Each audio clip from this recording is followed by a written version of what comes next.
Hi, everyone. My name's Jenny Blake, and I'm going to talk a little bit about what I think are the qualities and practices that make someone a good online facilitator, someone who hosts equitable and engaging spaces. I'm going to start with a sort of overarching view and then talk a little bit about the practicalities, but not too much because I'd like to keep it under 3 minutes, which will be an effort for me. First of all, I think that when we're talking about online facilitation, especially, although any time that you're facilitating a group, we need to make sure that we leave space for collective agreement of the goals. This doesn't mean that you don't have anything planned beforehand, that you wouldn't have a brief or a summary or the invitation to join in, but it does mean that we need to give space and time for people to consider how they're going to engage with what we're discussing or the activities we're doing, and how much time they want to put into like individual areas of discussion or individual areas of activity. I think this collective agreement on the collaborative effort is essential to ensure that people feel they can join in, that they know they have a place to speak, whether it's speaking verbally or in a chat or on a Padlet, and also that we have an agreement about the way we're going to go forward and do this. So it could be as simple as showing a slide at the start that says that there'll be these multiple ways to engage. Let's do a poll about where we'll spend our time, to something more elaborate where you build everything together if you have the time to do so. It's really important as well that as a good online facilitator, you know how much time you have and that you put effort in beforehand where you need to ensure that the discussion and growth and change can happen inside the session and then afterwards as well. So you start with that collective agreement for collaborative effort.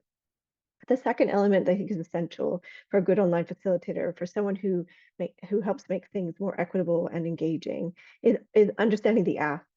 I think for those of us who are online a lot, who are okay being videoed to whatever level they're okay, who are comfortable with Zoom, who are comfortable talking, it's sometimes easy to forget or not understand the level of effort that others might need to join in the ways that we prefer.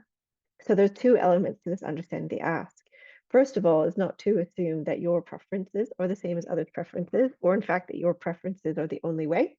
And so if we're thinking about designing a session, we would be looking at having multiple avenues of engagement, whether it's asynchronous, whether it is in the chat, whether it's breaking into smaller groups for tougher discussions or for early discussions so that people feel a bit safer, or using the anonymity of polls, for example, to put forward something that they may not want to attach the name with at the very beginning.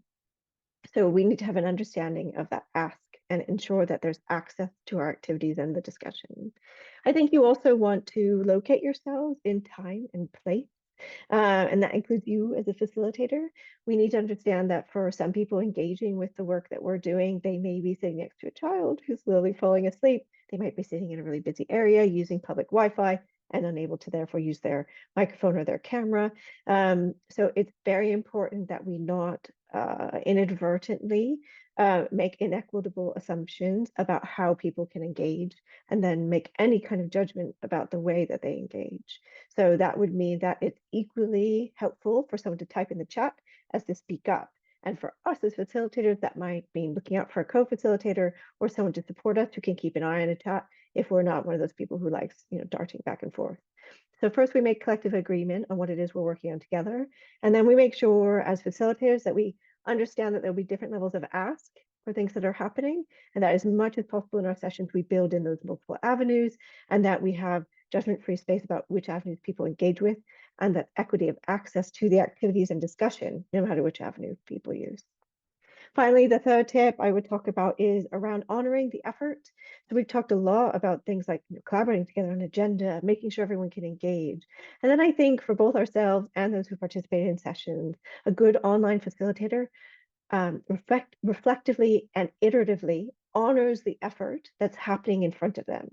So it could be as a small thing as like a quick summary at the end of a discussion that you throw up on a slide, right? And have people have a look at and decide if that's what they view happened. Repeating something in the chat if someone had a question, and making sure that they can engage with it.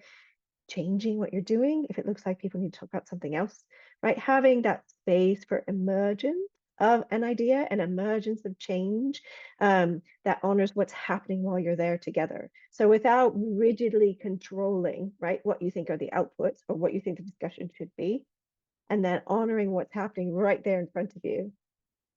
I think that what this can do is also lead to like really impactful, not necessarily permanent, but certainly like momentum towards change. One of the most important and fascinating things for me as a facilitator that happens when I really, and with a group, really get into something, when we really start working together and then also reflecting on the work that we're doing as we're doing it, is often it gains sort of a momentum of its own, and you can enter that space that Adrienne Marie Brown refers to when she's talking about what's the next most elegant step, where it looks like not only are you guys really doing something right now, but that there's something that only you all can do together and that you can do next. And I think for a good online facilitator, you have created the agreement, so that early agenda setting or the early discussion about how we're going to do what we're going to do. You've made sure people have access, so that's that understanding the ask. And then you've honored their efforts and you've noted them and allowed people to reflect and iterate on them. And then what happens then, I find, is that it pushes everything beyond the session itself. And it becomes more than, the time that you've allocated to spend together. Sometimes that means you're going to spend more time together, which is amazing. Sometimes that means people go off and do their own thing, which is also amazing. And I think those are two things that, as facilitators, when we reflect how a session went, even if it didn't go the way we planned, those are things that we can really celebrate, and take to heart, and continue trying to design deliberately into the sessions that we deliver. I hope this was helpful, and good luck with the next thing that you put together and facilitate.